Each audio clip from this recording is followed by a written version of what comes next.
Благодарам подпредседателке, почитувани колеги, почитуван заменик министер. Јас морам на почетокот да кажам дека малку сум разочарана затоа што овие средства, овој износ не е многу голем и навистина мислев дека ќе им излеземе во пресред на учениците и секако најмногу на родителите. Во последниве години, поради сплет на повеќе околности, од кои тука најзначајна, ќе ја спомнам пандемијата, во Република Македонија штета претрпеа сите граѓани и тоа во делот на сите сфери на живење. Но ми се чини дека како најпогоден беше туристичкиот сектор и образованието и токму овој амандман се однесува на нив и со него бараме да се помогне на овие две целни групи. Како што кажав, износот не е голем, но помошта би била од енормно значење.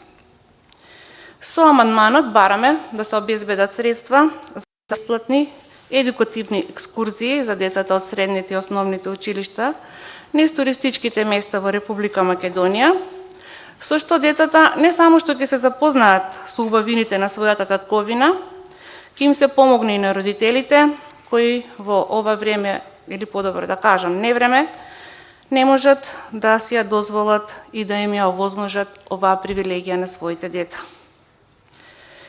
Екскурзиите представуваат значајна форма на воспитно-образовна работа во сите степени на образованието, почнувајќи од најмали нозе, значи од основно, средно, секако и високо.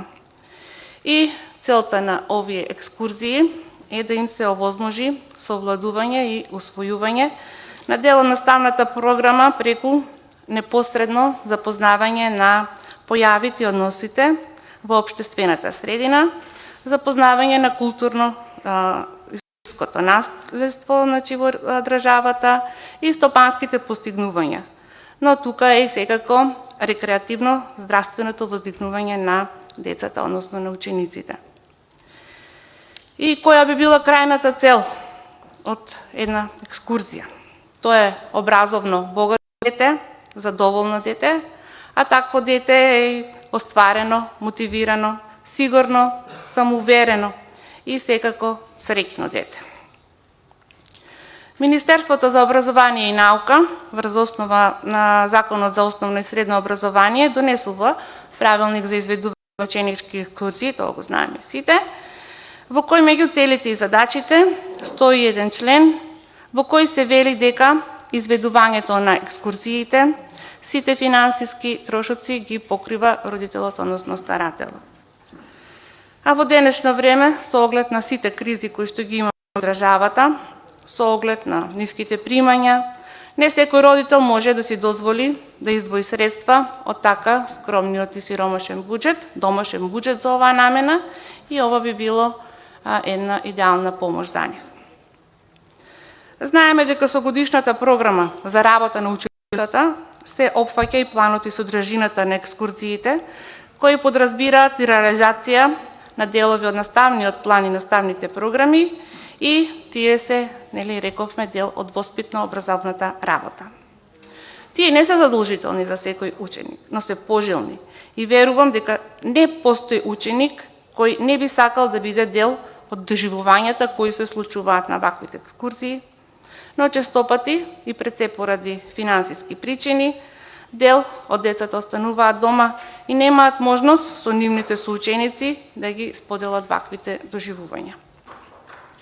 Доколку се изделат средства од огромниот буџет кој ни го нуди оваа влада за наредната година, голем број од учениците ќе имаат можност да ги запознаат убавините на Македонија, а со тоа да ги прошират и своите знаења за родната земја. Од друга страна пак, кај нив ќе се развие и позитивен однос кон националните, уметничките и општо културните вредности на земјата, но и ќе се развие чувство за патриотизам, толеранција и соживот. Македонија е мултикултурна земја, е мултиетничка и добро би било кога децата, например, од западниот дел на Македонија, од Тетово, би ја посетиле Виница, Берово, Штип. Се разбира и обратно. Добро би било кога децата кои што ќе ја посетат Виница, ќе се искачат на нашето познато виничко кале, на Штипскиот тисар, па ќе го споредат со Тетовското, кои ќе ги споредат со Мавровското езеро и ќе најдат заеднички карактеристики, но и различности. Добро би било кога сите деца би имале можност да го посетат Охрид, да ги спознаат неговите древни убавини и вредности кои што ги има на лице место, а не само да слушаат и да читаат за него. Верувајте дека како просветен работник од искуство знам дека голем број деца за Скопје знаат само како град во кој се оди, не дај Боже, за некој здравствен преглед. Немале друга можност да го видат градот или да го прошетаат. Уште поголем број деца не знаат дека, например, во Кратово постои, да речеме, Радин мост, дека неубавата пейзажна природа може да ја видат во Лазарополе. Не знаат дека постои Кокино, античката природна обсерваторија, од која можат да се одразат зимската краткодневница и летната долгодневница, за кои учат по географија. Исто така убедена сум и дека голем број деца сакаат да ги посетат Тоиран, Преспа. И да не набројувам. Република Македонија е можеби финансиски сиромашна, но културно-историски богата земја и има толку многу места кои може да се посетат и да се спознаат незините убавини. Секој од нас ќе каже дека децата ни се најважни, тоа е така, дека тие се нашата иднина, но во пракса треба да правиме многу повеќе за нив и да не дозволиме иднината да не избега по тугите земји.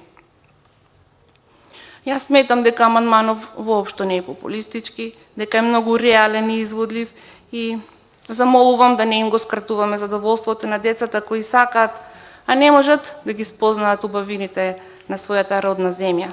Дајте сите заеднички, барем еднаш да се обединиме, да го изгласаме и да им покажеме дека навистина се грижиме за нив. Благодарам.